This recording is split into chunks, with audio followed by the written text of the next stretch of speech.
I says, we went to lunch and our jobs went to China. Machinist Ed Landry last year. The U.S. was coming out of the recession, but he was still jobless. Is that literally where your job went? That's right, after 38 years in the same shop. Retraining to land a computer-controlled machine job, Landry had plenty of company. Other laid-off machinists trying to make the shift from manual to mental labor. Any information right now. Hank. Meanwhile, at New York City's 5 o'clock club for unemployed managers and professionals, the jobless recovery was also taking its toll. Finding the people, putting yourself out there all the time, keeping the energy level up, that's what's hard.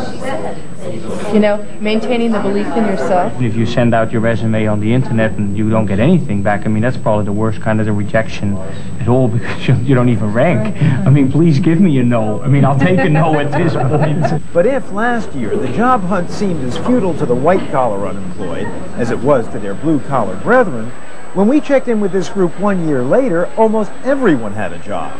In several cases, better jobs than the ones they'd lost.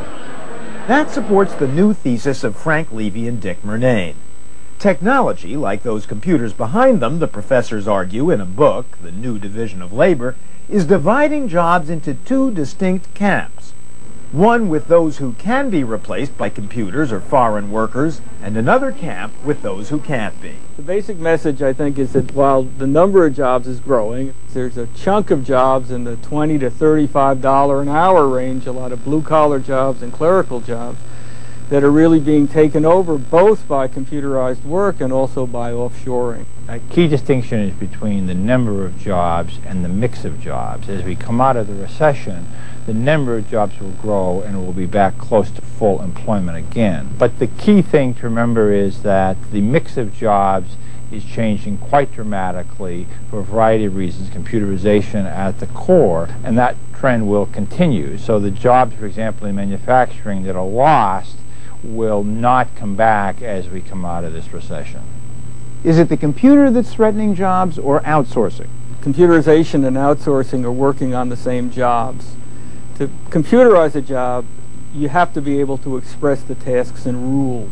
So, for example, if you look at these kiosks that do boarding passes in airports, the reason you can automate that is because it's just a set of yes and no questions. That's what computers do. Follow rules programmed into them by humans.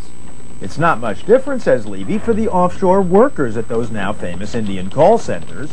Their programming is the script they read when booking your airline tickets or taking and confirming a purchase. So in the case of the call centers, the simplest call center work is being handled by continuous speech recognition software.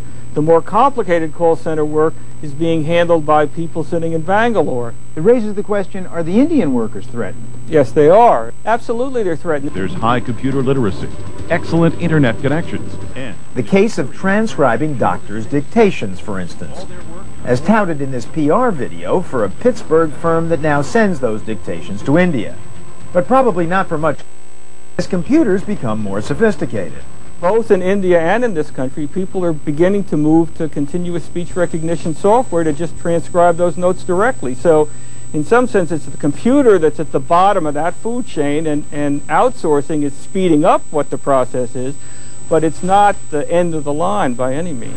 To Murnane and Levy, an American job tends to be safe from computers and foreign competition to the extent that it isn't rules-based, is what they call face-to-face. You look at the job trends and where we're going, we're really heading toward a face-to-face economy, where the kinds of work that's done here either involves face-to-face interaction with other people, because a lot of that can't be automated, or it involves working face-to-face with something that's grounded here, like a work on a construction project or a mechanic working on a car. So if I ask you if my job is safe, you say to me, is it face-to-face? Can it be described by rules? You want to make the connection between those two things. If you think about what you do, you're processing a lot of conversational speech. Suppose I say the word bill, right? And you hear that, and the question is, what does that mean? What do I mean by the word bill? Am I talking about a piece of currency? Am I talking about a piece of legislation? Is it the front end of a duck? the only way you're going to answer that question is to think about the whole context of the conversation, but that's very complicated work to break down into some kind of software. And you're also sort of relating to the people you're interviewing in this kind of emotional level to elicit responses, to get them to sort of really think about questions and so on. None of that stuff can be described in rules. Your body language, your tone of voice, the type of eye contact. That's vast amounts of information that skilled humans are very good at processing and knowing what to do with. But that turns out to be extraordinarily hard to program computers to do well. A case in point might well be the anxious unemployed we met last year at the 5 o'clock club. Networking, reviewing their job prospects, critiquing one another. No rules could be written to computerize or script such a process. What they were doing, sitting around the table, was honing face-to-face skills. I mean, they were all in those kinds of professions, advertising, marketing, dealing with other people, so on and so forth.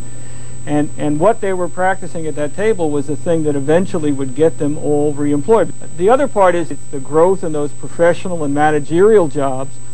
Most of them were in those slots. They were in a recession. They didn't see it then, but they were in a part of the economy that was growing. Ed Landry and his fellow machinists, by contrast, were being retrained in very specific skills. Landry himself chose to retire instead of continuing. But even if you've got a job in the face-to-face economy, that doesn't mean it will be a stable one.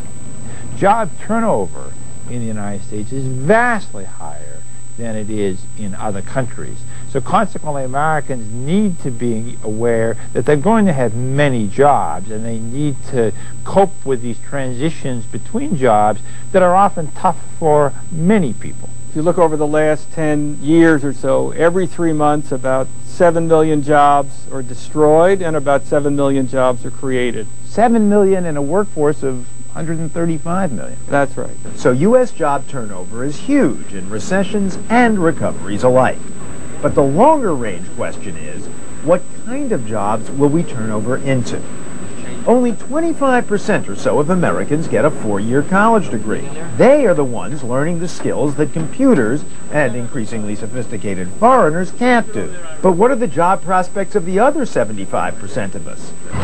Face-to-face work nearer the bottom of the job ladder or off the ladder entirely. It's a real problem, for which Dick Murnane and Frank Levy find the stock answer, education and job retraining, insufficient. Education is a long-run answer, but in the short run you have a lot of issues about the safety net and how you take care of people who have lost jobs.